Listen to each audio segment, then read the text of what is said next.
Once your permanent wave has processed and neutralizing is complete, you'll be ready to remove your rods.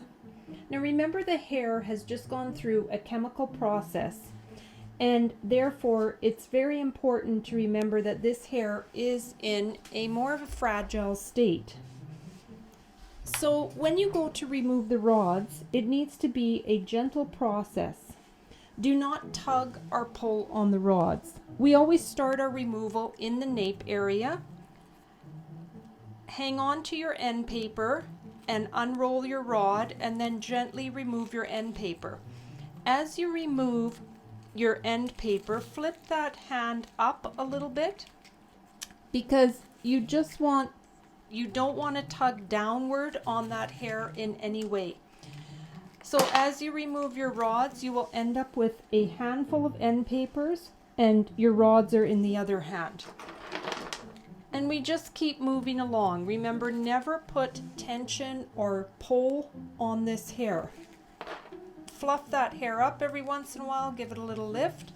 And when you're all done removing your rods, your end papers that you have in your hand, they may have neutralizer in them depending on the type of perm you're using. And you can squeeze that excess neutralizer onto the hair and work it through to the ends. So again, just to review, remember, unsecure your rod, do not pull or tug on the hair in any way.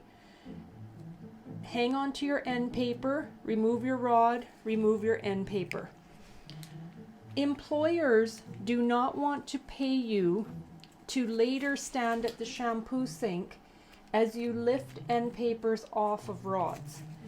This is a way to remove your end paper and rods all in one go, and you do not have to stand later and try to take an end paper and take a rod and get the end paper off. You are able to take the end paper off and the rod all in one go. When you're done, remember, your rods need to be rinsed and cleaned. A little bit of shampoo and lukewarm water, and then rinse well, dry them, and return them to their area in the right order. Make sure that the gray rods are put with the gray rods, the short rods are in their container. Don't combine all your rods together. So remember, a lukewarm shampoo and water cleansing, and then rinsing for your rods.